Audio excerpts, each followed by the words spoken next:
అంత్యకాల సూచనలు ప్రోగ్రాంకి ప్రేమతో ఆహ్వానిస్తున్నాం.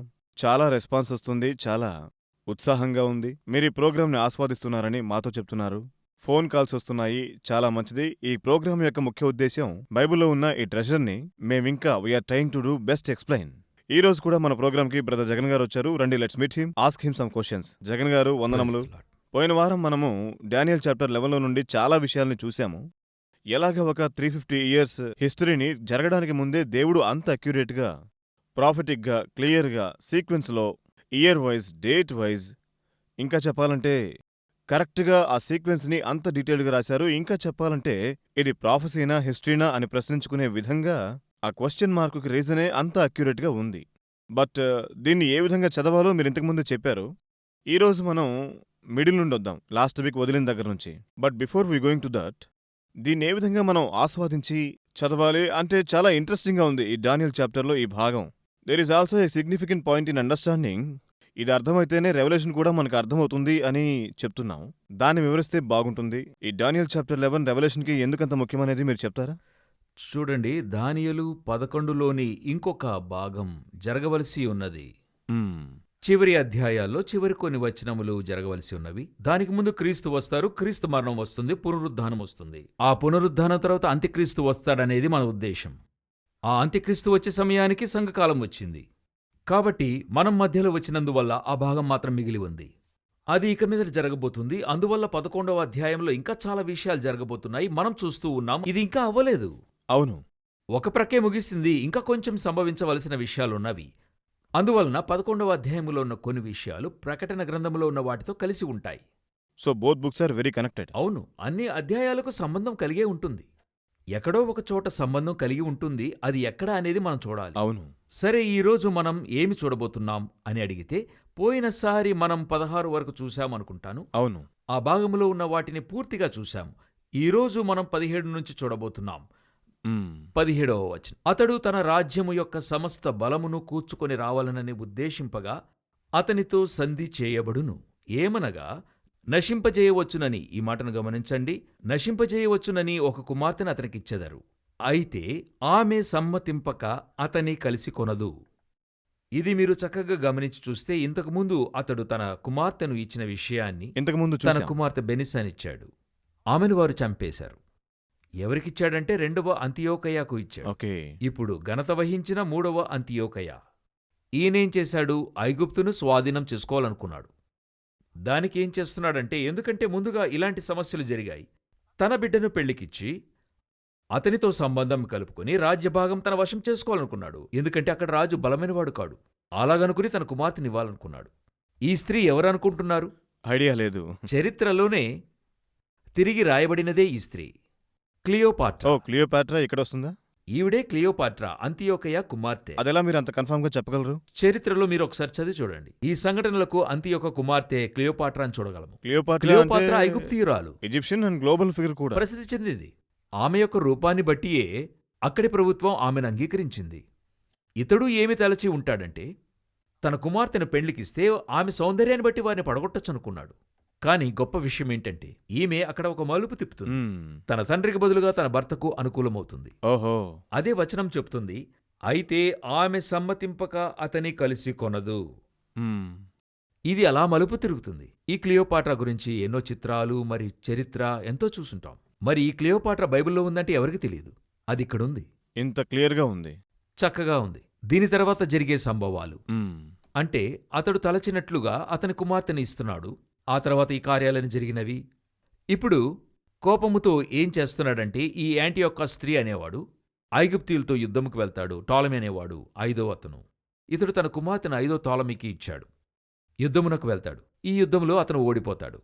3వ అంతియోకు ఘనత వహించినవాడు ఓడిపోయాడు. ఫస్ట్ టైం ప్రాబబ్లీ ఓడిపోయాడు అనుకుంటాను. ఉండొచ్చు, ఓడిపోయాడు. ఓడిపోయిన తర్వాత అప్పుడు అతనికి ఇతడు కప్పం చెల్లించడం నిర్ణయమైంది. అంత నిర్ణయిస్తాడు. ఇంత సుంకము, ఇంతమంది మనుషుల్ని ఇవ్వాలని, 15,000 మందిని ఇవ్వాలంటాడు. అది కూడా ఇవ్వడం జరిగింది. అది రికార్డ్ అయి ఉంది. అది ఇక్కడ రాయబడి ఉన్నది, ఈ చోట్లో రాయబడి ఉన్నది. ఇదంతా జరిగిన తర్వాత ఒక ముఖ్య విషయం అది మీతో పంచుకోవాలనుకుంటున్నాను. ఇక్కడే మన యొక్క విల్లన్ పుట్టుకొస్తున్నాడు. ఎంతటి కథనమో చూడండి. ఇక్కడే విల్లన్ తయారయ్యాడు. ఏ విరోధి పుట్టుకొచ్చాడంటే, ఇతడు 15,000 మందిని ఇవ్వాలన్నాడు గదా. ఈ 15,000 మందిలో మూడవ అంతియొకయ కుమారుడు కూడా ఒకడున్నాడు. ఒక కండిషన్. అది ఒక షరతు. ఓన్ అది అది బాబునే ఇచ్చేయాలి. తన కుమారుని అతనికి ఇవ్వాలి. అలాగూ ఇవ్వబడినటువంటి ఆ కుమారుడు ఎవరంటే యాంటియోకస్ 4 ఎపిఫెనెస్ అనే తన కుమారుణ్ణి అతనికి ఇచ్చాడు. ఓకే. 21వ వచనంలో ఆ రెండవ కుమారుని ఇచ్చినట్టుగా చూస్తున్నాం. ఇక్కడే కొంచెం హీట్ ఎక్కుతుంది. వేడెక్కుతుంది, ఇప్పుడే మనలోకి వస్తుంది. మనకి ముఖ్యమవుతుంది. ఎందుకంటే ఈ 11వ అధ్యాయము ఆ క్రమము ఎందుకు వచ్చింది, ఈ పరిస్థితి దేవుడు మనకు ఎందుకు పొందుపరిచాడంటే ఇక్కడే ఉంది. ఈ 21వ వచనములో ఆ వ్యక్తిని గూర్చి తెలపబడుతుంది. 21వ వచనం నుంచి 34 వరకు కూడా అతని గూర్చే రాయబడి ఉంది. ఈ యాంటియోకస్ 4 ఎపిఫెనెస్ ఎవరు? దీనిని కొంత వీరికి వివరంగా చెప్పాలి. ఇంకా చెప్పాలంటే ఈ ఎపిసోడ్లో అతని గూర్చి చెప్తేనే చాలు. ఎవరు ఈ యాంటియోకస్ 4 ఎపిఫెనెస్ అని మీరడిగితే ఇతడే మనం చెప్పుకుంటున్నటువంటి క్రీస్తు విరోధి అని మనం చెప్పవచ్చు. అప్పుడు వెంటనే అంత్యక్రీస్తు వచ్చేశాడా అని అడిగినట్లయితే 2 వచనములు వీరికి తెలపాలని ఇష్టపడుతున్నాను మన శ్రోతలకు. మొదటిగా ప్రకటన గ్రంథము 17వ అధ్యాయము 8వ వచనములో క్రీస్తు విరోధి గురించి ఏమి రాయబడి ఉందంటే, నీవు చూసిన మృగము ఇంతకుముందు ఉండెనుగాని ఇప్పుడు లేదు, అది అగాధము నుండి పైకెక్కి వచ్చును. అప్పుడు ఫస్ట్లో అంత్యక్రీస్తు ముందుగానే ఉన్నాడు, ఇప్పుడు లేడు. ఈ వచనము చెప్పబడినది ప్రకటన 17వ అధ్యాయంలో. ఈ విషయము తెలపబడినటువంటి కాలము క్రీస్తు పూర్వం 90 నుంచి 96 మధ్య కాలంలోనే రాయబడి ఉన్నది. పద్మస్ ద్వీపంలో తెలియచేయబడింది. అపోస్తులుడైన యోహాను తనకు తెలియచేయబడినప్పుడు, ఇప్పుడు నీ దర్శనంలో చూస్తున్న ఆ మృగము క్రీస్తు విరోధి, ఇతడు ముందుగానే ఉన్నవాడు, ఇప్పుడు లేడు, అతను పాతాళంలో ఉన్నాడు, పాతాళం నుండి పైకొస్తాడు. అదే 17వ అధ్యాయం 11వ వచనం చెబుతుంది, ఉండినదియు ఇప్పుడు లేనిదియు రాబోవునైనా మృగము. అంటే ఉండినవాడు, ఇప్పుడు లేనివాడు, రాబోవువాడు ఎవరు? అది మొదటిది. రెండో విషయమేమిటంటే, ఇప్పుడు రానయ్యున్నటువంటి క్రీస్తు విరోధిని గూర్చి దానియేలు 7వ అధ్యాయంలో దాని గురించి చదవగలం. ఏ విధంగా చదువుతామంటే, ఆ మృగమునకు 10 కొమ్ములు ఉండెను, ఈ కొమ్ములకు మధ్యలో చిన్నదైన ఒక కొమ్ము లేచెను అని ఉంది. అంటే రాబోయే అంత్యక్రీస్తు చిన్న కొమ్ముగా పరిగణిస్తాం. అందరూ కూడా ఈ ఒక్క కొమ్ముని గమనముంచుతూ ఉన్నారు. మీరు దానియేలు గ్రంథము 8వ అధ్యాయాన్ని చదివి చూడండి.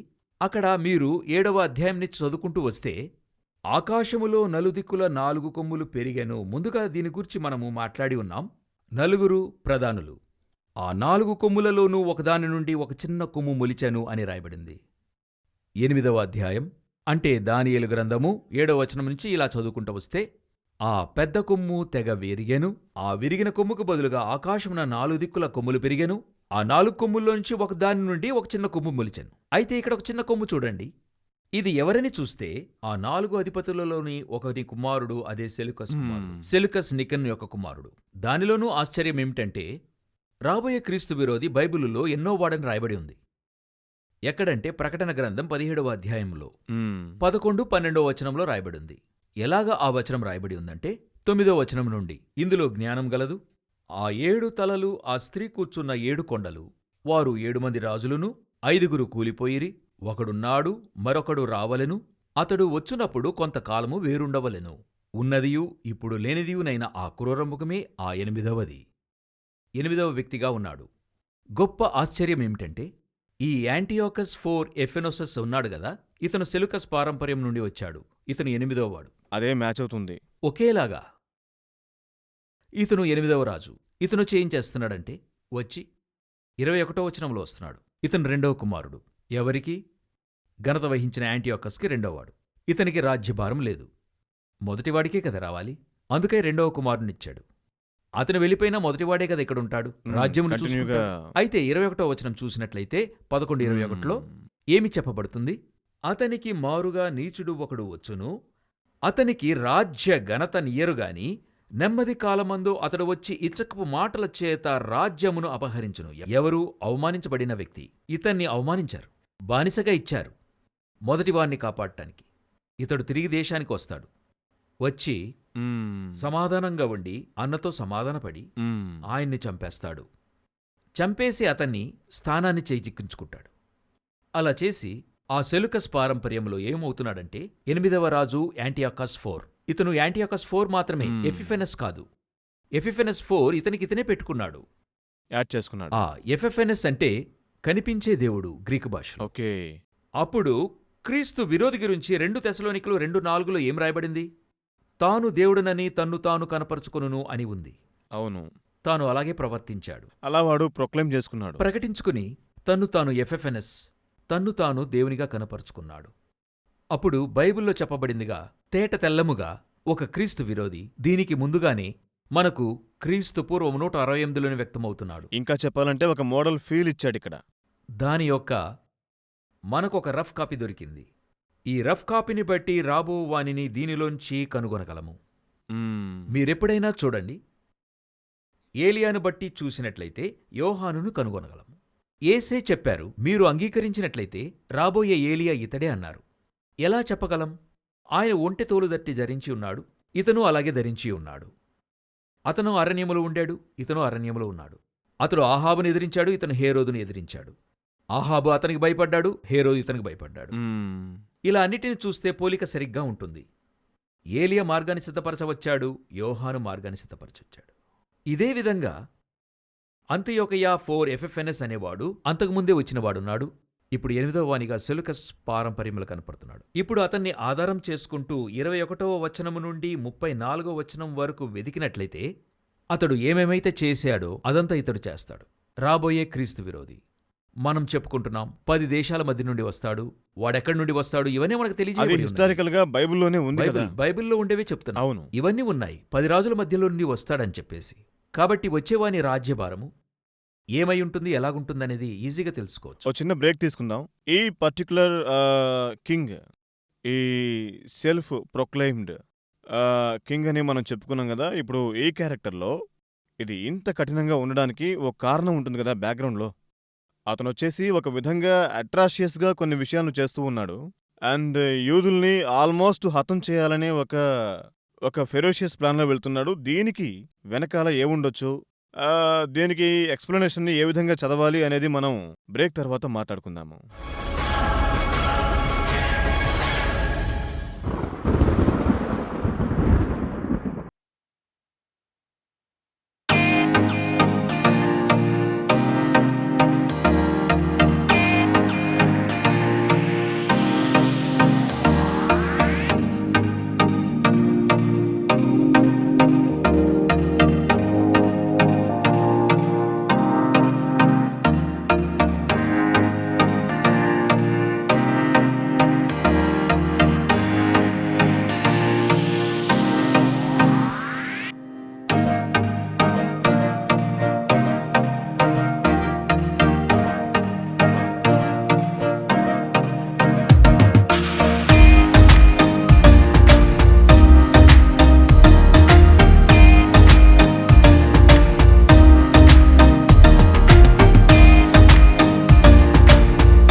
Welcome back after the break.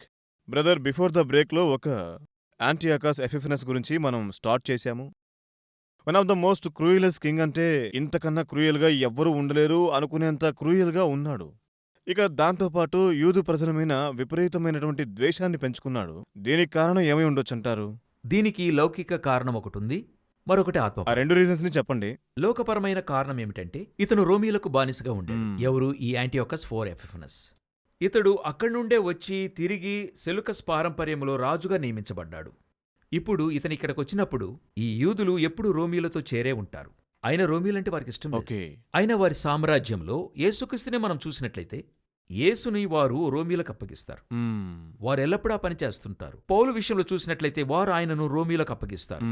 కాబట్టి ఈ విషయంలో వారు ఎప్పుడు రోమీలకు కొంచెం అనుకూలంగానే ఉంటారు. ఇంకా చెప్పాలంటే వాళ్ళు క్రైస్ట్ ని అడ్మిట్ చేసినప్పుడు వాళ్ళు మళ్ళీ మీ కల్చర్ ప్రకారం చేసుకోండి చెప్పినా కూడా మళ్ళీ రోమీల పద్ధతి ప్రకారం చేయమంటారు. కాబట్టి ఇప్పుడు ఏం జరుగుతుందంటే ఈ యాంటియోకస్ 4 ఎఫెఫెనస్ కి వీరి మీద కోపం ఉండటానికి ఇదొక కారణం. రెండవది, ఈ యూదులకు ఉన్నటువంటి ఒక గొప్ప విషయం మనము అనుసరిస్తున్నాం. వాస్తవానికి వారు గ్రీకు భాషను వారు అంగీకరించరు. వారు ఎందుకు ఆ విధంగా చెప్తారని అడిగితే హెబ్రీలోనికి అది కలిసిపోయింది, అరామిక్ భాష ద్వారా కలిసిపోయింది. వారు ఎన్నటికీ అది ఒప్పుకోరు తమ భాషలో ఏది కలవడానికి. కాబట్టి గ్రీకు పురాణాలను వారు అంగీకరించడం కుదరదు.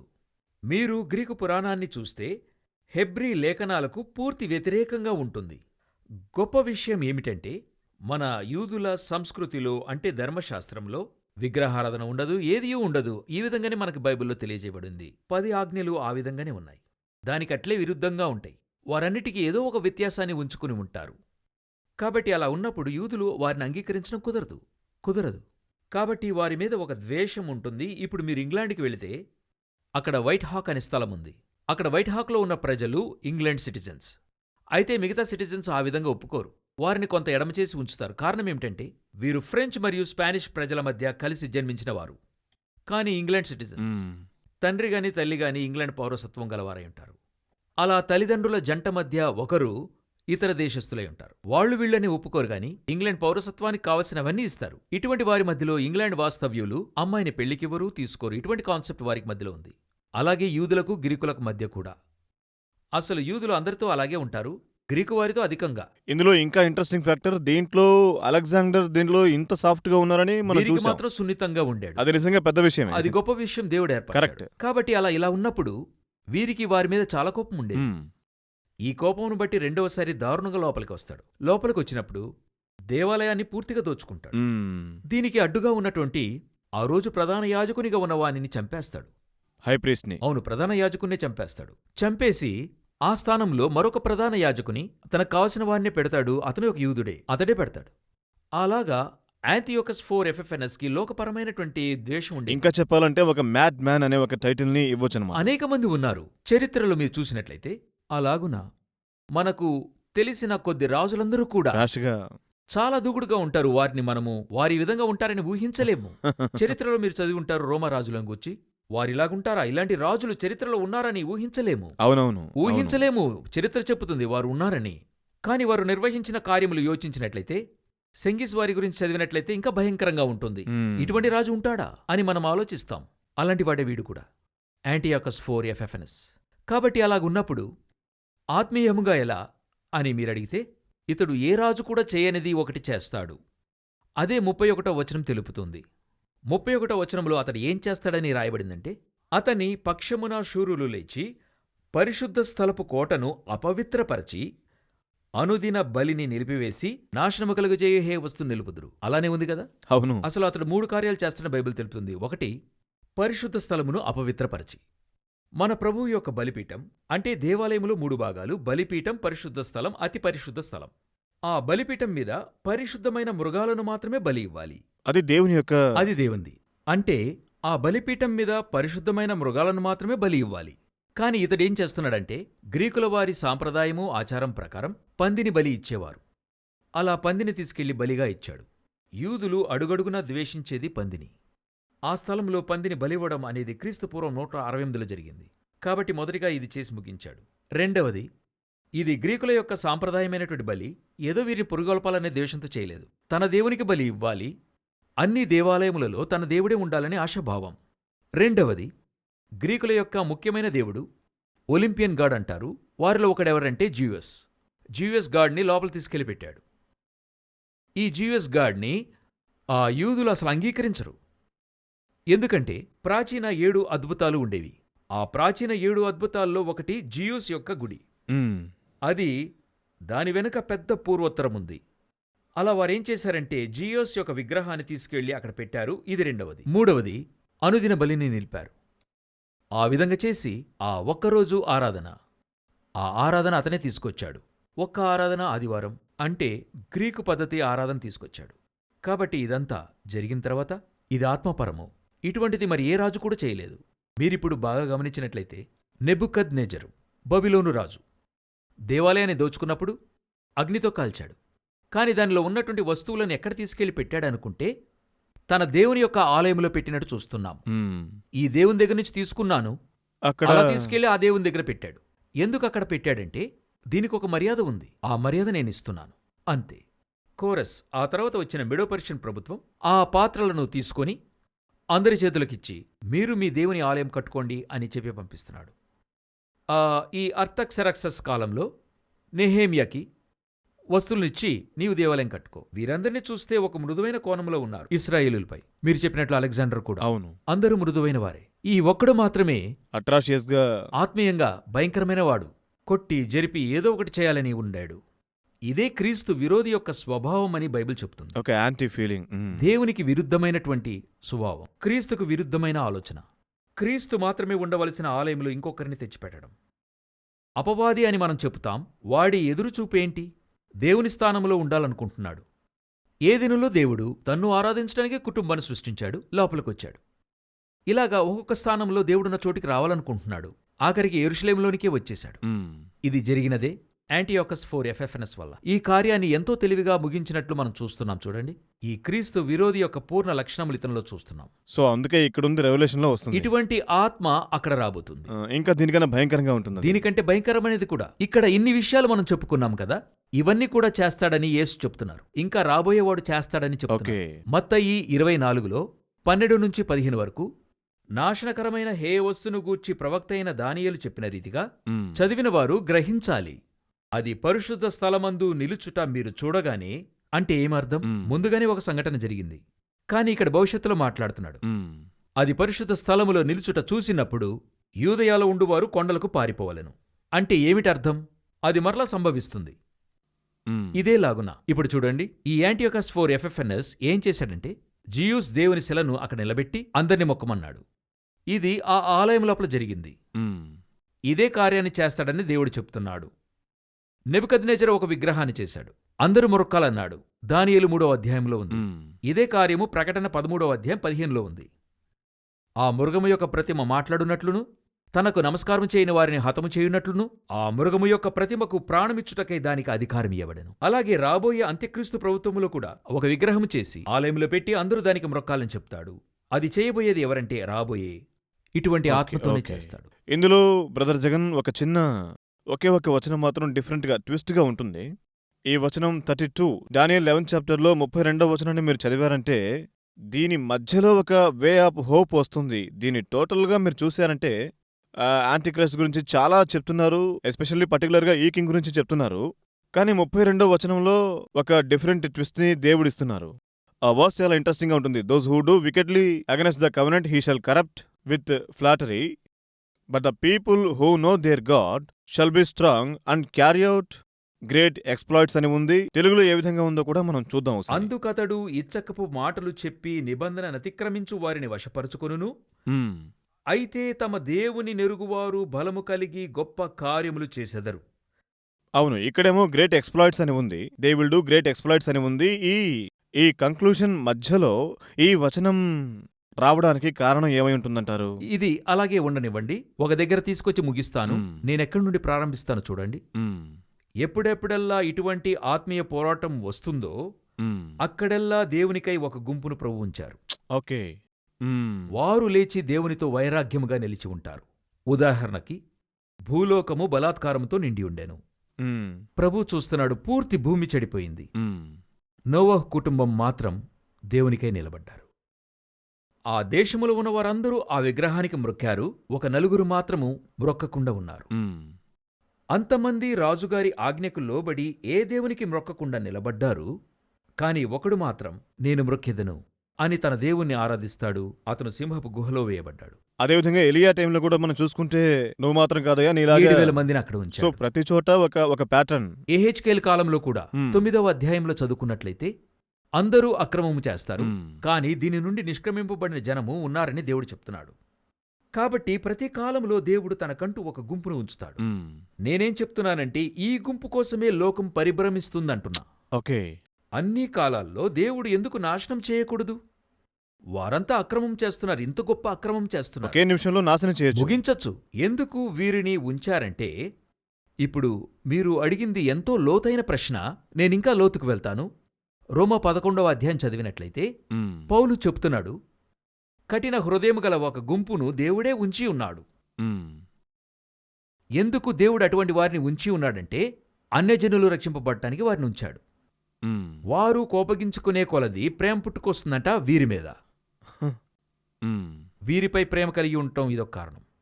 ఇంకొక వచనంలో ఏం రాయబడిందంటే, కృపను పొందుకునే ఒక గుంపును నాకై ఉంచి ఉన్నాను. ఎందుకంటే వానిని చూచి ఇతన్ని నాశనం చేయడంట. మ్మ్. ఇతన్ని చూసి వారి వలన వీరు కూడా నాశనమైపోతారు కదా. వీరిని బట్టి వారిని నాశనం చేయడు. అందుకే పౌలు దేవుని యొక్క జ్ఞానైశ్వర్యము ఎంత గొప్పది అని రాస్తూ ఉన్నాడు. అదేలాగా దేవుడు ఎంతో నాశనానికి లోనైన ప్రజలు అక్కడ ఉన్నా కూడా ఒక గుంపును మాత్రం తనకై వేరుపరుచుకుంటాడు. ఎందుకు? వీరి నిమిత్తం వారు నాశనం కాకుండుంటారు. వారిని ఎలాగైనా కాపాడవచ్చా అని చూస్తాడు. కాపాడటం కుదరనప్పుడు వీరిని బయటికి తెస్తాడు, వారిని నాశనం చేస్తాడు. లోతు దగ్గర ఇదే జరిగింది. ఇంకా చెప్పాలంటే ఆ గ్రూప్లో మన ప్రేక్షకులు ఉండాలి, మనం ఉండాలి అనేదే మన పర్పస్. ఇప్పుడు కూడా అదే చెప్తున్నాను. ఈ భూమి దేవుడు సృష్టించిన 100 పాళ్ళు నాశన స్థానానికే వచ్చింది. ఇప్పుడు మ్మ్. ఈ భూమిలో ఎటువంటి పాపం లేదని చెప్పగలము. దేవుడు ఏదైతే బైబిల్లో అసహ్యించుకుంటున్నాడో అన్ని పాపాలున్నాయి. ఈ యాంటియోకస్ 4 ఎఫ్ఎఫ్ఎన్ఎస్ దేవాలయంలోకి తీసుకెళ్లి ఏ పాపం చేశాడో అదేవిధంగా అనేక దేశాల్లో దేవాలయాల్లో దేవునికి అసహ్యమైన కార్యం జరుగుతుంది. సంఘాల్లోనే దేవునికి అసహ్యమైన పాపాలు అనేక దేశాల్లో ఉన్నాయి. దేవాలయంకు తీసుకెళ్లి మృగాలకు పెళ్లి చేసిన ఎన్ని దేశాలు ఉన్నాయి గదా. దేవుడు అసహ్యించుకునే లైంగిక సంబంధాలెన్నున్నాయి. ఎందుకు దేవుడు నాశనం చేయకుండా ఉన్నాడంటే ఇటువంటి గ్రంథం పెట్టుకుని ఒక గుంపు ఆయన కోసం ఉండటం వలన. ఒక గుంపు మోకాళ్ళ నుండి ప్రార్థన చేస్తుంది. ఒక గుంపు ఆయన కోసం ఎదురుచూస్తున్నది. ఒక గుంపు ఏమాత్రం వీటికి మధ్యను ఆయన కోసం పనిచేస్తూ ఉన్నది. ఇదంతా చూస్తూనే దేవుడింకా వారిని ఉంచాడు. చాలా ఇంట్రెస్టింగ్ అయిన ఒక హిస్టరీ ఎలిమెంట్ని మనం చూసాము. ఇప్పుడు ఇంకా ఫ్యూ మినిట్సే ఉన్నాయి బ్రదర్ జగన్. ఈ చాప్టర్ 11 కంక్లూజన్లో టోటల్గా మనం చూసుకుంటే ఇందులో దేవుడు వచ్చేసి దానియేలుకి టోటల్ క్రక్స్లో ఏం చెప్పాలనుకుంటున్నారు, మనం దీన్ని ఏ విధంగా అన్వయించుకోవాలి? ఈ పూర్తి 11వ అధ్యాయంలో ఆయన చెప్పదలిచింది భూమి అంతమునే చెప్తున్నాడు. మ్మ్. రాబోయే క్రీస్తు విరోధి వచ్చినవాడు ఒక మోడల్నే చేసి చూపించారు. ఒక మాదిరి జరిగిపోయింది. ఇందులో ఆయన ఏం చెప్తున్నాడంటే చివరిగా దీని స్థాయి అదే. వాడు సహాయం లేకుండా నశించిపోను, వాని ముగింపు ఉంటుందని 45వ వచనంలో చూస్తున్నాం. అతని ముగింపు తర్వాత యేసుక్రీస్తు రాజ్యం భూమికి వస్తుంది. మ్మ్. ఇప్పుడు వీటిని మనం చూస్తున్నప్పుడు ఈ కాలక్రమంలో ఇటువంటి వారందరూ లేపబడి ఉన్నారు. కలిగే శ్రమలన్నీ కూడా ఏదో కొత్తదైనది కాదు. మ్మ్. దేవాలయానికి సంఘానికి క్రొత్తది కాదు. మనకి కూడా ఇలాగంతా ఉండేరు. ఇటువంటి వాటికి మధ్యలో ఒక గుంపు వైరాగ్యముతో ఉన్నది. మనము కూడా ఇలాగే నిలవాలని దేవుడు మనల్ని నిలిపాడు. ఈ గ్రంథమును చేతిలో పట్టుకుని దేవుని నామాన్ని చేతిలో ఉంచుకుని వైరాగ్యముతో ఆయన కోసం అక్రమమైన ఈ లోకంలో మురికి లేనివారిగా ఉంటూ ఆయన వచ్చే రాకకై మిమ్మును నన్ను ఆయనతో కూడా తీసుకెళ్తాడు. ధన్యవాదాలు జగన్. చాలా డీటెయిల్స్ని మనం చాప్టర్ 11లో చూసాము. తర్వాత మనం నెక్స్ట్ ప్రోగ్రాంలో మరికొన్ని విషయాల గురించి మాట్లాడుకుందాం. ఈ ప్రోగ్రాంకి వచ్చినందుకు ధన్యవాదములు. ధన్యవాదాలు.